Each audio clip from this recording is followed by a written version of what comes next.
Hello, everybody, and welcome back to another episode of Evolve Point, your Shadowverse podcast. We're talking news. We're talking main topic. We're bantering. A lot's happened in my personal life this past week in regards to Shadowverse, but not so much in the game itself, which you'll find out soon. But as always, with me today is my two co-hosts, Kaelan. Hi. And Tonko. Don. Kon. Bon. Wa.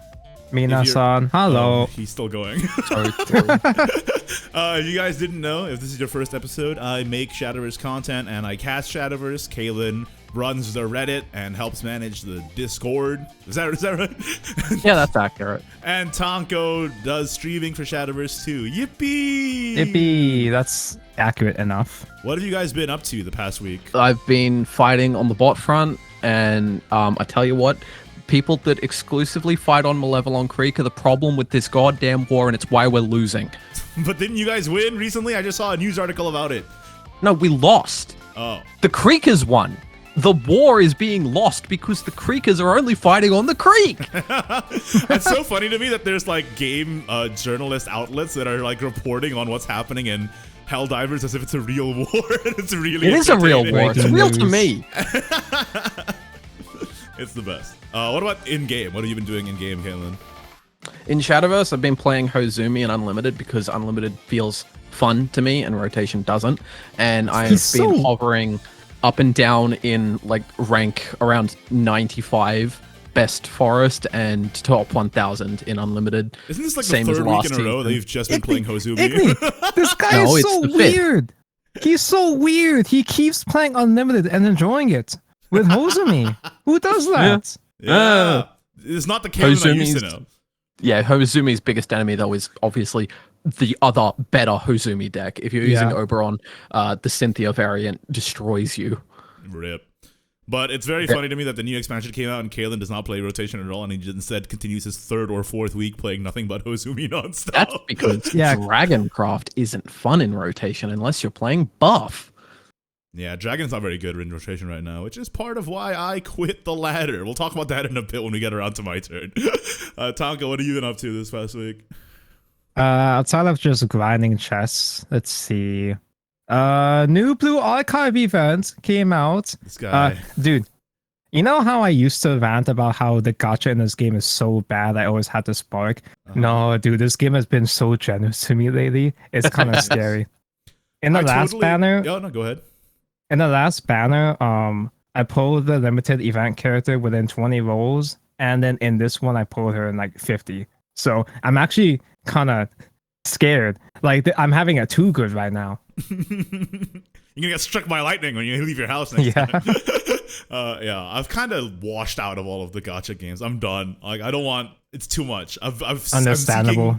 I'm seeking further enlightenment than gambling for PNGs. Like, I kind of felt the same way when Elden Ring first came out. When I played Elden Ring, I'm like, oh yeah, this is what a real video game feels like. And then Blue Archive dragged you back. Yeah, like it killed my gacha addiction for a while, then it slowly came back. But I will say that it's kind of weird to say, but Blue Archive kind of ruined my standards for gacha games because every other gacha game is so much more boring now. I still play Genshin and Star Rail, sure, but the writing is so boring compared to Blue Archive. It's so Blue Archive just feels so much more refreshing to me, and it's kind of hard for me to explain.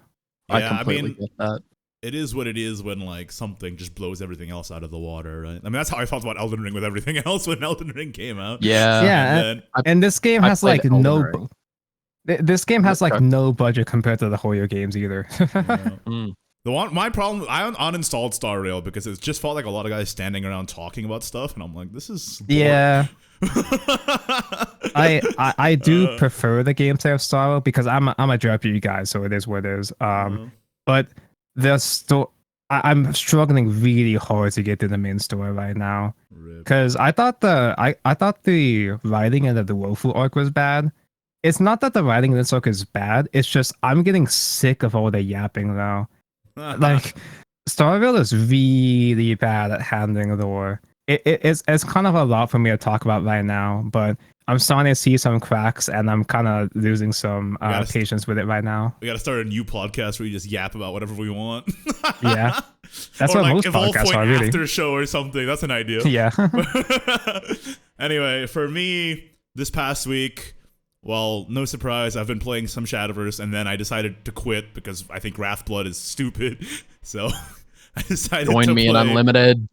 I decided to play Cardfight Vanguard instead. Let's go. Because I was watching the Cardfight Vanguard anime, Divines. It's really good. And then after watching that, I watched Overdress Season 1, which is really bad.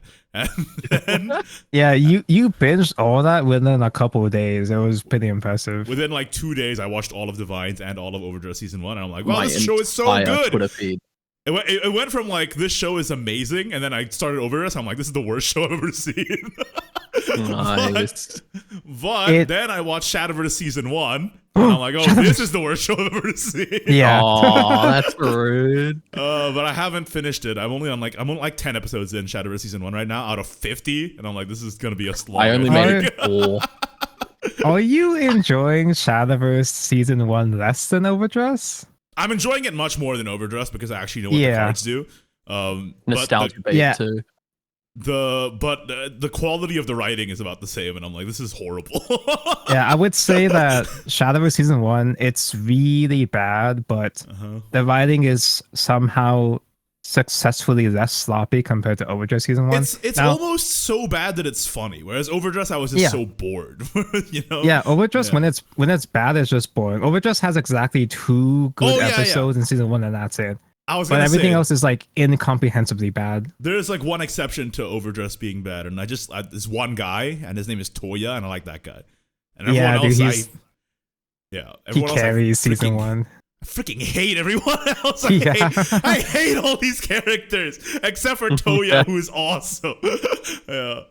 Anyway. Don't worry. Season 2 of Overdress is a lot better, but I'm almost worried that because everybody says Season 2 is goated, I'm worried that's gonna raise your expectations too high. It is pretty funny that I finished the bad season of Overdress, and I was about to start the good season, and I decided to watch the bad Shadowverse Season 1 instead. Yeah. So I'm like taking back-to-back horrible card game anime. It's like, oh no. But when Shadowverse Season 1 is done, I can move on to Flame, which everybody says is good. Dude. So, yeah. If you had fun with Divine Z, you're gonna love Shadowverse Flame, dude. Yeah.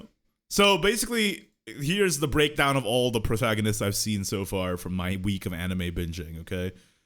Hero, he's like a robot. He doesn't have a personality. Yeah. He's a robot with one setting, and that setting is Shadowverse is so fun. And that's all he talks about. And then we have Yu, who can't do anything. He's so annoying. And he just goes along with whatever everyone else does. Hopefully this changes in Season 2, is what I've heard. And then there's Akina, who's a freaking Chad. And Akina's like, based. Akina's like, I'm gonna cure cancer. And it's like, okay, I was not familiar with your game. You are built different. It's so funny because Akina, he's the most normal ass dude in the entire franchise. He's the most socially well adjusted card protagonist I've probably ever seen. He's just a guy. But he's so base. He's so real for that. Yeah, he has like actual goals and things that he cares about, which is good. He's not like a robot or a pushover, so I like that. He's not just a depresso, shy, lost little babby. Yeah, exactly. Anyway, this is the longest intro of all time for our podcast, I think. Yeah, it's good because there's not actually much to talk about this week. So yeah, there's not a whole lot of news, which I mean, I think it's fine. We could use a break on that, honestly. Yeah, let's just get into it, I guess. The news. Well, first of all, a couple of April Fool's stuff happened with Psy Games related stuff. The SVO Esports Twitter changed all of their header and icon to Ultimate Carrot. That was I didn't realize that was a joke. Oh, it was mentally scarring to see that thing again. You got the flashbacks. And also the Princess Connect April Fool's joke was hilarious, where they had an American actor go, "Let's go help Kyaru-chan," and they made an animation of a fake mobile game where it's like, you know, all those like bad mobile game ads, but it's Kyaru instead, and you have to help her get to the goal and stuff, and that was pretty good. The bigger John Princess Connect joke Sykes was when Crunchyroll wished Pecorine a happy birthday. Don't even get me started. That was messed up. That was so dare they? the nerve. That was so. Oh, and my April Fool's joke was commentating over a default blood deck as if it was a real deck, and then making a deck profile on it. Oh, it's so real. If you haven't seen that, you can check out my channel. It was pretty good. Yeah.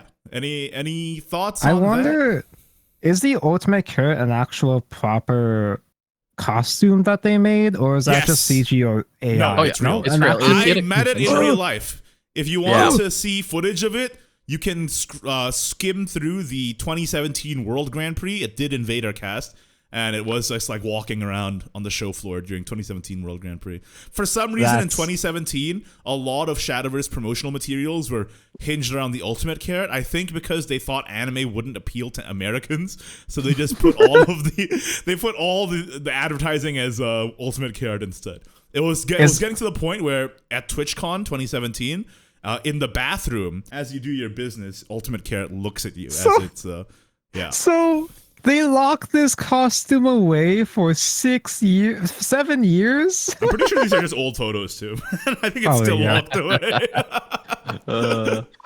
But yes, that was one of the baffling marketing decisions at the time, where they were like, Americans don't like anime. Let's go for Ultimate Carrot. It kind of sounds like how back in the day Nintendo marketed Earthbound, as they didn't trust Americans to enjoy just a nice, fun RPG, so they marketed it as like a funny, stinky, barfy boys like Bart thing. Simpson type kind of game. Yeah. Anyway, I'm glad that era is over. It was pretty funny for them to poke some fun at themselves for it, though. Like, they understand that was a misstep, which is fine. Anyway, also in real news, tournament winning decks was added to the game.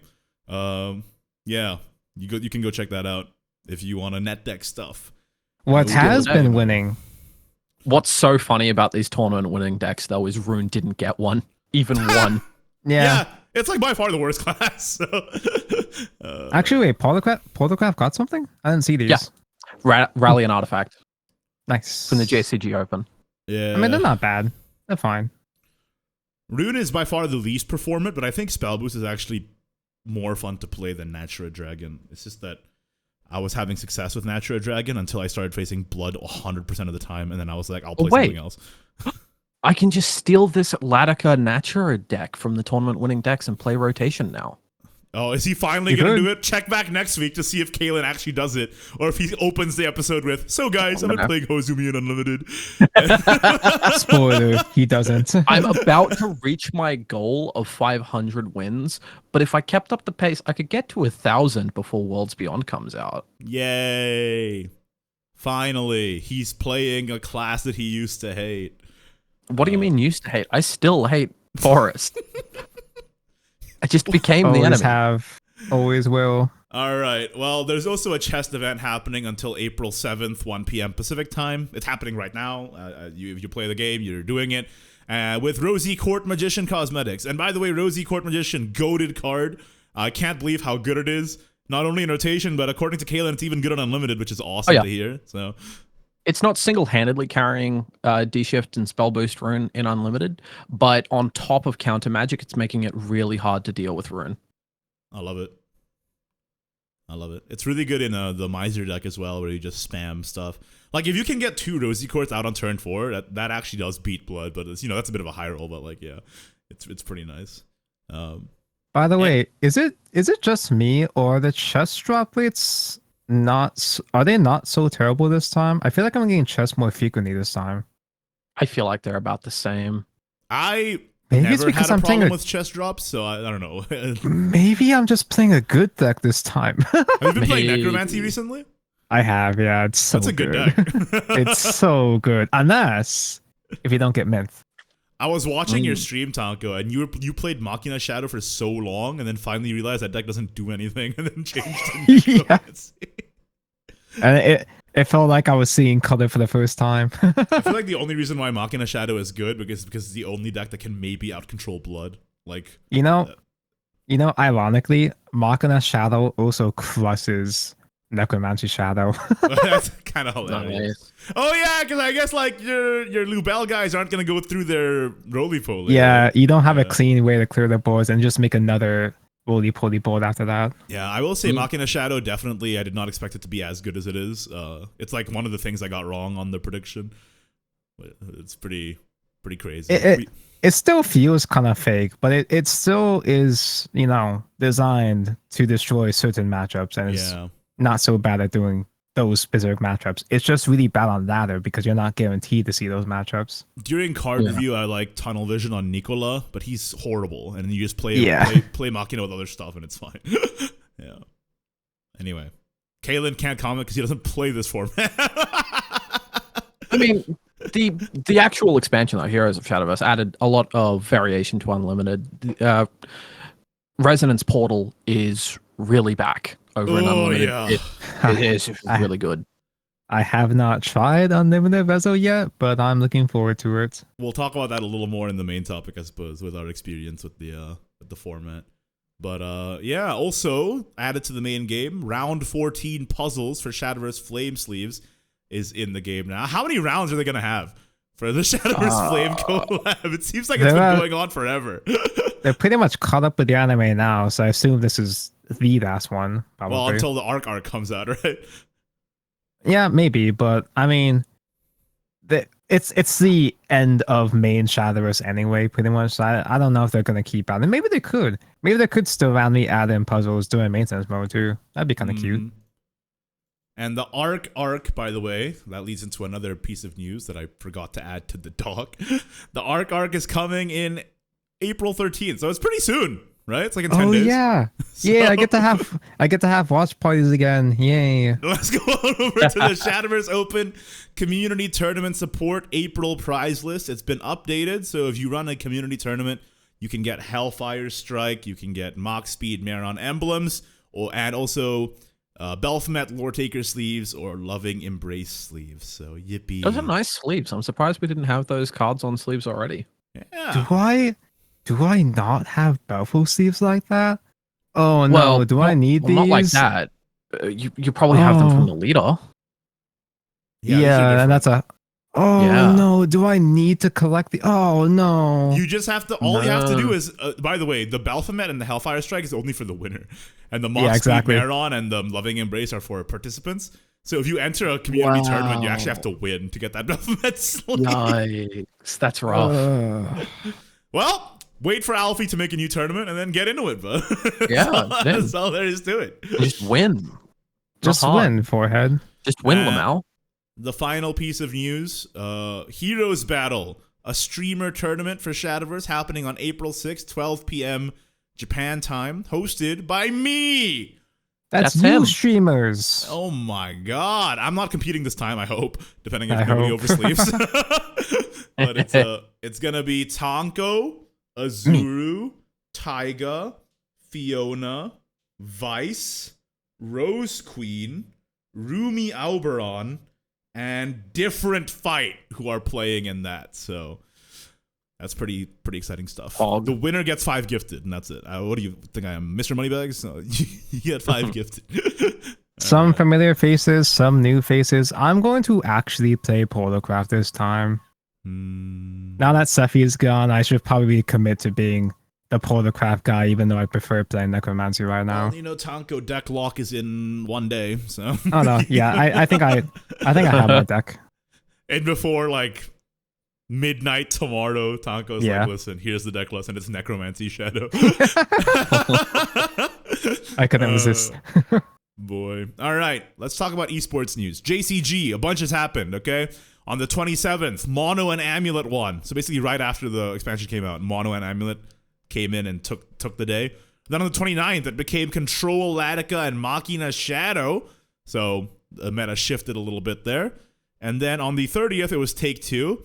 And the top 3 classes represented were 50 Portal Crafts chosen, 38 Blood Crafts, and 29 Shadow Crafts. So Portal seems like the favorite class in Take Two now. Oh, no more Sword? Sword wasn't in the top 3. Sword is 4th. It's 14th. Sorry, it's 4th with 14 picks. Tied with Haven, I believe. Yeah. Did like the rotation screw up Sword's card pool or something? I think it might have done, right? Because they lost Academy. They lost Academy cards. Yeah. Yeah.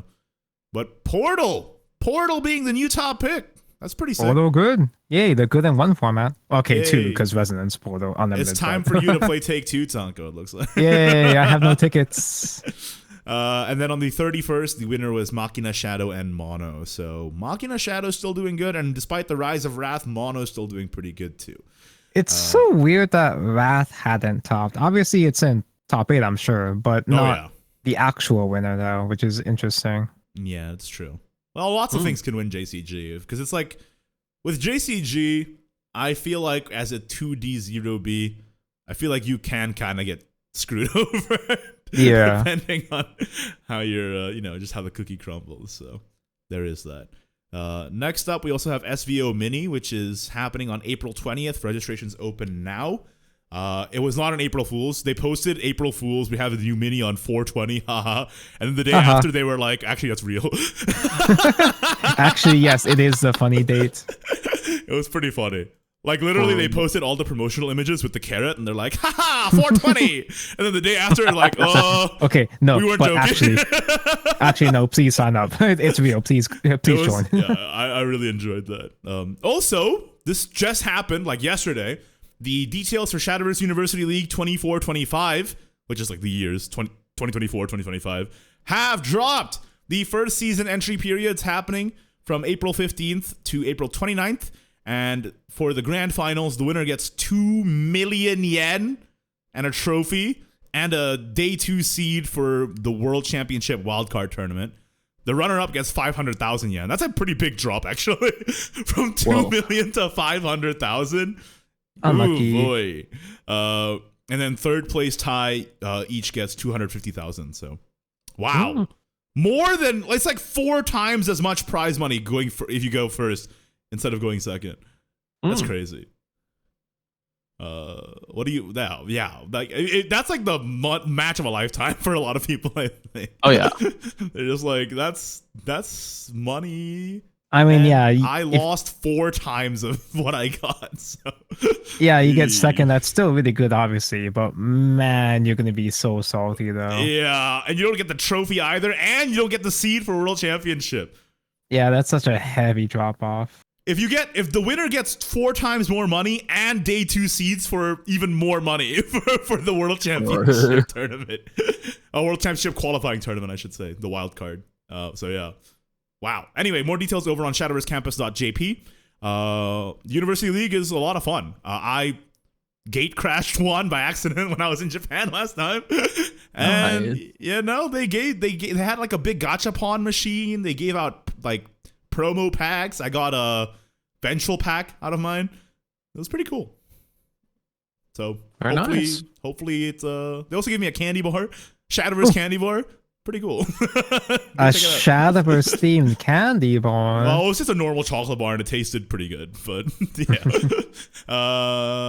Now, Shadowverse Evolve news. Okay, BSF Toronto happened. That's Bushiroad Springfest, March 31st to April 1st. We don't have the decks yet, but the team names of the first, second, and third teams are out.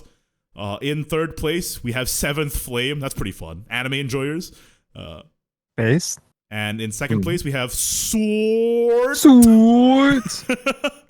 And then in first place, we have Shadowj Versage. As in Shadowverse with J at the end, like a Twitch emote. So basically, the fact that it's a 3v3 format and you can name your team is... Everyone's just trolling. They don't care about their team name at all. I missed the one about Fort stepping on me. Yeah, that one was pretty funny. I don't really like doing team format personally, but the team name makes it worth it. One thing I will say is that the first place gets a Alt Art Ultimate Bahamut, which is incredible. And then the second and third place basically don't get anything, so that's pretty sad. Not Ultimate Bahamut, just, regular No, it's Bahamut. an Alt Art Ultimate Oh, Rare yeah, version Ultimate Rare, of yes. Bahamut. Yeah. Not to be confused with the card, yeah. Yeah. Anyway. So Bahamut congratulations isn't to even- Shadowge Versage, I guess.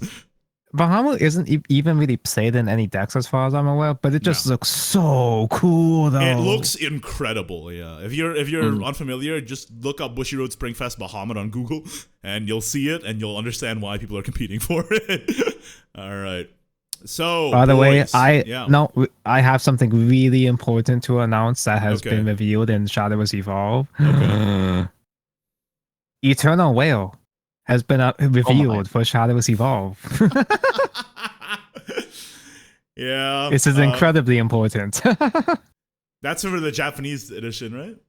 Yeah. Yeah. It's cute that they still kind of adapted the playstyle of him looping himself. Where obviously you can't put extra copies of whales into your deck like tokens, but it has an effect that when it dies, you put it as you put on either the second to the top card of your deck, the second from the top of the deck, or you put on the bottom deck, which is kind of cute. So you can draw into it again, and fun. On fanfare codes for play points and deals damage. So yeah, it's pretty much like whale again. Yay! Yippee! That's yippee. And that's fun for me as a dragon guy. So I would actually pick up dragon properly just to play whale. We don't usually cover Japanese edition news, but since Tanko brings it up, I will say that in the latest Bushiroad conference, or the usual Tuesday stream, I should say, yesterday, they talked about some of the merch that's available at Card Game Fest Tokyo, which is happening soon. And they did show some Shadowverse Evolve merch, and it was Anne and Greya with their bare feet out towards the camera on a playmat. Interesting. I'll have to look into that. So, if you want that, make sure to head on down to Tokyo Big Sight on May or early May for Card Game Fest Tokyo. Dude, that ultimate rare art with the feet, I'm pretty sure it's an ultimate rare that you can pull from the structure decks. Yep. Which I don't even want to know the value of that thing, because having to buy structure decks to gotcha for an ultimate rare sounds very difficult to pull. Yep. But hey, you can get it on a playmat at least. So go there if you want Anne and Greya feet pics. Yippee. Yippee. All right. Now let's move on to the main topic. We kind of talked about it a little bit early on. Heroes of Shadowverse. 1 week in. How we feeling? I guess, Kaelan, you have some thoughts on a certain Ewan in Unlimited? He's a problem. He's a problem. He's a problem. It's not just him. It's Kasim and Rosa being uncapped alongside Ewan. It creates a really quick resonance portal deck. That sounds... And with the automaton lady that invokes out of the deck, it's got defensive cards as well as Terminal Girls being one of the best defensive cards in the format. It's just a really strong deck that usually ends games by turn 5. That sounds so fun. Maybe I'll go play Unlimited. And of course, they do have Magna Zero to end the game in case it goes just that little bit too long. Just in case if you're bad and can't win with just quintuple Ewan or something. That actually sounds so much fun, dude. I took a break from Shadowverse because I got so mad at rotations, and maybe I should just like hop back into Unlimited and play that instead. Some people play Hamlin to duplicate their little Ewans, but you don't actually need to. The Antimarie and just basically the Elena and running 3 Ewan in the core of the deck anyway are enough. Do you mean Antonita? I guess I do. I don't know. Who the hell is Antimarie? I don't read cards. I just remember them by their effects. I play the card all the time and I always forget her name. What is wrong with you people? Because I'm pretty sure Aunt Maria, like, or whatever her name is, like, we get that mixed up with the tan convict from Dragon. No, that's where I got it from. Oh, yeah. Exactly. Her name is Anthonita. Bruh, how am I supposed to read that? I don't speak English. I speak Australian. Oh my god. Well, yeah, when are we going to get an Australian dub? For Shadowverse? What do you mean Australian dub? Everyone just talks in Australian accents? Crikey. That'd be awesome. Smoking some shrimp on the barbie, is that what they say? No, they say... As they say on the Australians. What do they say? Something about galaz? I'll kill you. In Minecraft. Again. I'm sorry. I apologize because I'm a victim of jokes similar to that as someone who lives in Hawaii. Like what do they say in Hawaii? How do you say this in Hawaiian? I understand how it feels. The thing is that Australia deserves it. Anyway. True. Tanko, how's your experience been so far? We know that Kaelan's been playing Hosemi. What are you doing? What have you been doing? Hey? So, Blood has been very frustrating, of course, as Yippee. Protocraft has been just kind of okay. See, I think Protocraft has some decent decks in a vacuum. Artifact is really good. Artifact is well suited to deal with Amulet Haven, but no one is playing Amulet Haven anymore, apparently. And Rally Portal as well as Machina Portal. Not both from Equitina, the Equitina build. Ilgano is actually not even bad. Rally 20 decks are not even bad. They just can't do anything against Blood. You just die to Blood. You just get OTK'd or burned to death before you get your Equitinas or Ilganos going, it feels like. Yeah. Which is why I have been mostly playing Necromancy Shadow instead. Which is an awesome deck that I feel like is flying under the radar because everybody's playing Machina. I'm shocked that Necromancy isn't more popular because Necromancy can just crush Wrath. If Wrath doesn't get Chimera on time, if they don't get enough heals on time, you can just kill them on turn 5 or 6 with just Lubel alone. For like 13 damage. It's insane. Lubel is a really strong card for sure. And that kind of leads into what I wanted to say where, listen, I know some people have been taking my post the wrong way of me getting too salty at Wrath or whatever. I'm not saying that Wrath is unbeatable, but I feel like I'm wasting my time if the entire game hinges on do you have Chimera turn 3 or not. And if that's what the entire game hinges around, I'm wasting my time. I should do something else, which is why I stopped playing for now. It's not a very satisfying battle to climb. Yeah.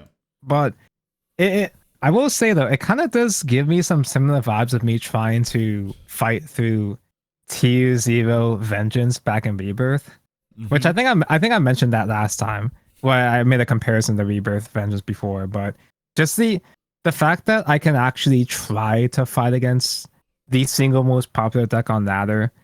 The satisfaction of punishing those fuckers. It fills me with such a nice high. Looks like I'm marking this one as explicit. It's fine. It's like 20 minutes in a podcast. I'm allowed to say bad words, right? But something like that. I am concerned though, because everybody wants Wrath to get nerfed and all, but I'm kind of worried that the moment Blood becomes less popular, Lubel's Shadow is going to overtake the meta. Lubel's Shadow gets turn 6, sometimes even turn 5 lethal all the time. It's really scary. I understand, but if Blood is nerfed, it's not stopping Dragon anymore, and then Dragon heals to 30, and then true. You win versus Lubel. I mean, you say that, but I fight against a lot of Dragon players, and they still die. They're not as good as me. True. Because even if you don't get Lubel lethal by turn 6, the deck can still work really well in the long game because you can fall back into doing burn damage with Yugi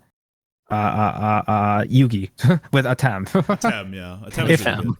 And Lubel's Shadow has a lot of really good recursion, so it can last into the late game if you're really smart about it. That's why I'm actually kind of scared of its potential in the future. I'll tell you right now, I'm much more afraid of Necromancy Shadow as Dragon than I am of Machina Shadow, because Machina Shadow is literally free as long as you just get Valdane on time. Machina Shadow feels so fake, but like I said before, if Lubel Shadow does become more popular, then Machina Shadow can body it. Yay! I love the Shadow versus Shadow matchup. Yippee! But it's kind of. I was playing a lot of dragons to go on what you said, and why do they keep playing bad cards? I took all of the bad cards out of my deck already, and I'm having so much more success. I climbed from like 2K to 6K in like 2 days, which is like, not super fast, but pretty good. And it was just like, every time I fight another dragon, they're like way below me, and they're always playing these horrible cards. I'm like, stop playing like that one drop that doesn't do anything. Yeah, exactly. It's so bad. I've only seen 1 or 2 good dragon players on ladder. Yeah. And one of them was buff. The only actually, Lubel Shadow actually does die to buff. It's pretty annoying. The only thing that I'm afraid of when I'm playing my dragon deck on ladder is literally just Wrath. Like if I fight Wrath, I'm like, it's GG. Like I hate this game. Yeah. And then everything else is fine. But yeah. I feel like people are underrating Dragon because they just built it wrong. I'll just be honest. Yeah. I don't think. Wait, have you actually you've made videos of the good dragon, right? I've made 2 videos, one of a super controlling dragon and one of a more aggressive dragon.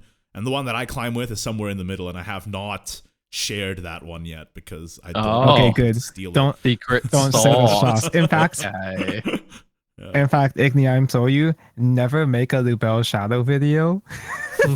Don't get that sauce out there. Don't popularize it, please. I'm begging you. The worst part is, Taco, before you even played it, I already knew what the deck list was, and I'm like, yeah, I know.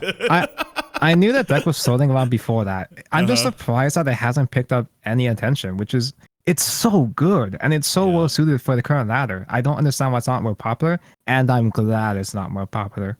It's because it didn't top a JCG. People just like pick up the one that won. That's the end of their research. Yeah. Anyway, all I'll say is if you're playing Dragon, start playing more copies of Overcoming Power and stop playing the dog piss early game guys because they're bad. And then you'll be okay. So I haven't seen much Amulet Haven at all on ladder anymore, and I haven't seen much. I haven't even seen any Force really, which is for me. Every time I see Force, I just think I feel like it's an auto lose. Yeah. But is it still a case of it's just too inconvenient to ladder with? I guess it's because the better build is the better Ladika build is the Control Ladika, and Control Ladika is really boring. Control Ladika is actually good, but like it's so good.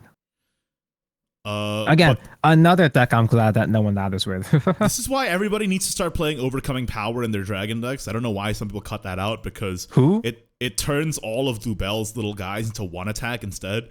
It turns it reduces everything by 1 and it stacks so you can save it for their kill turn. That? What? Yeah.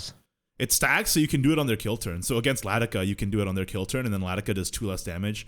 Avatar does 0 damage. Oh, it's the Rowan Valdane spell that we talked shit about. Yeah, it's really meta dependent, but like if you find the opportunity to play it, it's actually really good because you just prevent them from killing you, and then you kill them because they're at 11 defense, and then you just Terminus Valdane, and then you win. Nice. But anyway, I'm gonna stop talking because I don't want people to take my deck list.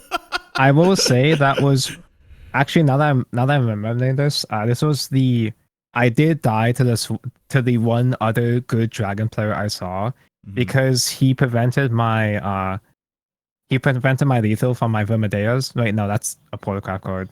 My Viscarias. Yeah, Viscarias. He reduced my Viscaria burns, and then next turn he got exact lethal on me. So this is what I'm talking about.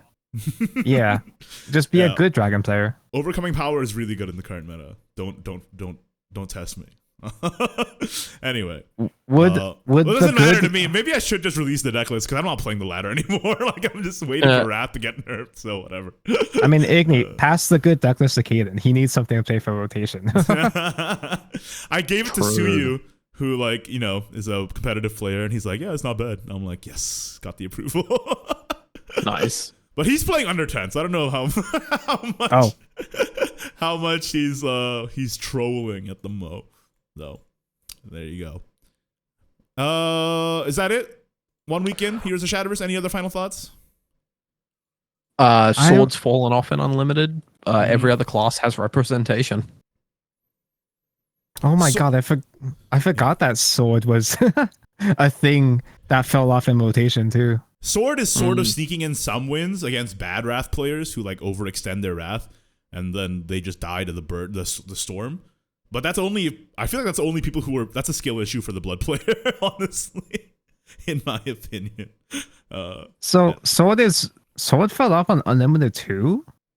Yeah, I'd say Control Sword's definitely a great deck, but it takes skill to pilot, and sometimes you'll just get messed over by the draw.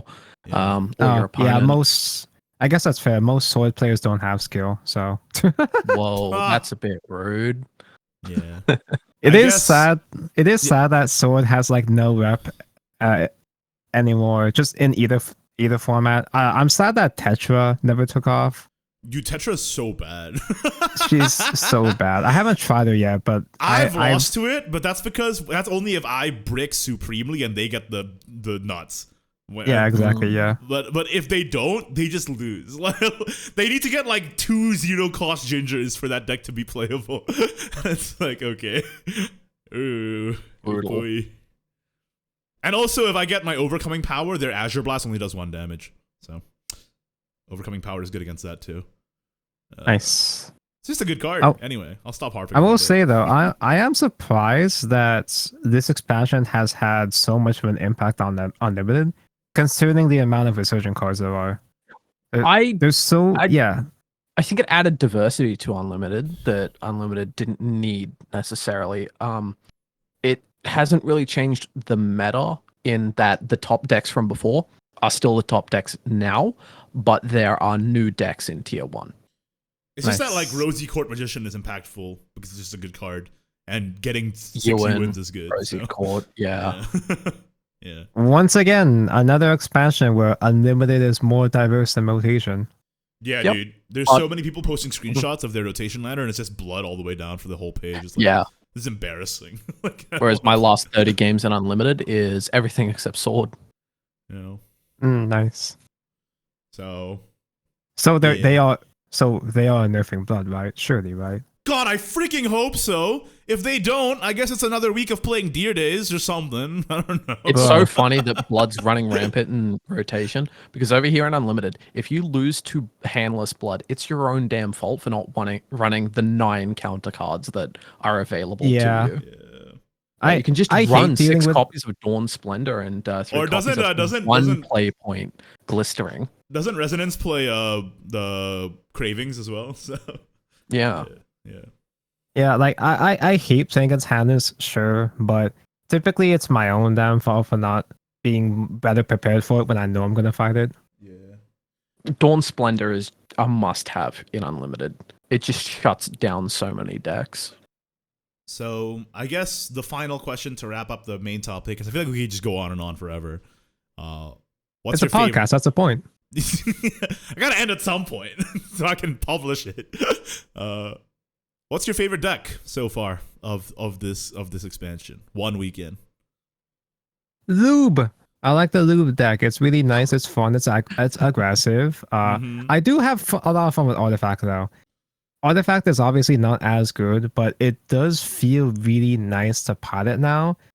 Obviously, it's still frustrating when you don't like when you low roll the draws or whatever, but for what it is, it's acceptable for what it is, I guess. For me, it's Natura Dragon because everybody's bad at it except for me. So. And I'm only half joking. Obviously, I'm not, trying to suck my own dick too much, but why are so many people so bad at it? What the hell? Anyway. Kaelan? I should really play some rotation. Yeah. Your favorite deck is Hosumi for the 4th week in a row. Yeah, that do be the case. Yeah. One of these days. Well, speaking of what our favorite decks are, we also asked the viewers. Oh my God, that's you. As usual, every week we have a question of the week where we ask the viewers on YouTube, Discord, and Twitter. This time around, it's what's your favorite new deck so far? Strong Mouse on Discord writes, Natura Sword. It's not the best, but has the makings of a fantastic deck. I genuinely think if we get like a new version of the Fox Girl, I think he means Mistalina, she could be like a midway boss. All effects being active by like the 10-15 left field condition. So I understand that you like Natura Sword, but it's very funny to me that halfway through this post, he started making a custom card to fix the deck. Get a midway boss, more like mid boss. Am I right? Well, I mean, it's pretty much confirmed we're getting a Mistalina, right? Isn't she in the promo art and stuff? So I freaking hope she's in the artwork for the alt art Latica, as well as the big Misto Baleon Erica sword. If they don't print Mistalina, it's like such a tease. Like she's like in the background of 10 cards. They're Mike Wazowskiing her. Where she's like, I guess we do have another space for a mini expansion Sword Gold, and I don't think there's any other story characters they haven't printed for Sword. Maisha. Oh no, for Sword, yeah, no. Yeah. Wait. Yeah, we got to see this. Oh wait, no, they're gonna print Takumi as the bad guy legendary, like surely. Yeah, but Take probably wouldn't be gold though, surely. Wait, no, he's gonna be a legendary for sure. Yeah. If they print him. But do we know that Lanecrest and the Amatsuchi are actually tying into this expansion? Well, no, because Takatsumi's in the story, so like, he's probably gonna be in it because he got resurrected by Nerva. Yeah, Lanecrest wouldn't get resurgent because it's still the mutation, but So they're probably gonna print the Takatsumi legendary for the mini, and then probably a Mistalina gold is my prediction. So yeah, that would make sense. Prediction. Yeah. All right. Well, Natura Sword also, even though it's pretty much not very good, some people have been sneaking in wins with it. It is cute. It is cute. Yeah. Some Wrath players just like overextend, and then the sword just storms them in the face. So that's a fun way to get them off guard. It's kind of like the same way you get them off guard with Bluebell as well. Yeah, exactly. Yeah. Excelia, just do bigger face faster. Exactly. Yeah. Just hit them. Just hit them in the dome. But I honestly feel like that's a skill issue on the Bloodsport. If you're like overextending your like Blood Pact and Razor Claws in the early game, then that's kind of exactly. Yeah. You should understand the matchup and just not, Yeah, exactly. Excelia on YouTube writes, my favorite deck is Resonance Rally Portal. I've been playing Puppet Portal since Resurgent Legends, and the addition of Elena and Ilganu extended the damage potential for this deck. It's even possible to OTK with the right setup. Ooh, that's fun. Resonance Rally isn't even bad. Like I said, Ilganu decks are actually surprisingly competent. They're just not well suited for the current format. Because isn't Ilganu plus 2 Ewan's OTK from 20? Right? Yeah, you don't even have to go for the you don't necessarily have to go for the, funny 5 Yuan combo for it to be lethal. It's pretty easy to secure lethal with just a couple Yuans, Although because you guys do 2 Yuans plus the Wraith spell and then evolve, right? That's OTK, I think. Yeah, but typically, if I remember correctly, typically that's a turn 7 play though, which you're dead by then. So that's tough. Well, it sounds fun. Although when I was playing Rally Rezo this past week, Amulet Haven was still really popular. And my Resonance Ergonaut decks just could not do anything against Amulet, but the big 12, against Wrath, against Wrath, you might be able to aggro them back. I don't know. I haven't tried it out in a while, but looks like you've got some stuff to test out. Also, Wrath plays Urias again, so they could counter Yuan. That's true. They do play Urias again. It would just be shut down by Urias. That's so funny. Okay, you're screwed then. Yeah, exactly. So the reason why Wrath is playing Urias again, if you guys didn't know, is because it beats Machina Shadow, like, handily. The fake deck. Yeah. Machina Shadow plays a bunch of weenies, and then you play Urias, and then each weenie becomes a liability, and then they die. Yeah, it's kind of similar to how Skeleton Raider just blew up everything and pinged you for 1 billion damage for you. Punishes you for having more followers. OMG, Skeleton Raider, that's the card run by Alice Kurobani and the hit anime Shadowverse. I've seen that show. You've seen that episode? Oh wait, no, you haven't seen it actually get played yet. She doesn't play it because she wants to be cute. Yeah, no, it's not that she wants to be cute. She's forced to be cute. She can't be based. She throws at a national level competition. I have no pity for her. Yeah, she's contractually obligated to not be based. Anyway. If you want to see me react to more Shadowverse anime, just check out my Twitter. I've been tweeting about it nonstop. Anyway, the final question of the week response is from Matt from Bushy Road. Oh my god, it's Matt! Matt mentioned. Whoa. And Matt writes, in response to the question, what's your favorite new deck so far? He writes, Wrath, and then in asterisks, gets shot. So, yeah. Get out of here! I have noticed Matt is the sweetest guy, but he plays the most degenerate sweaty decks. Oh yeah, Matt's really nice in real life. When he does have time to play, he locks in. All right, well, that's the question of the week, and if you guys want to get read out on next week's episode, make sure to answer this week's question of the week, which is, if you could change one card from Heroes of Shadowverse, what would you change? Can be a buff, can be a nerf, can be an effect change. Do you want to be the next guy who changes Rat Magician? Tell me about it. I want to know. Maybe Ewan should cost 0. Maybe Ewan should cost 10. Hey. You'd finally be saved. I won't be here next week, so I'm just going to say mine now. I want Technolord to work based on Machina that have come into play, not being played. Do you want Machina Shadow to be better? I want Technolord to be better. That's it for this episode. Was this episode more fucked up than usual? I feel like it kind of was. That's a good thing. I mean, that's a good thing. We got time to be as more fucked up because it was a slow news week, so we had more time to just chat. I guess so.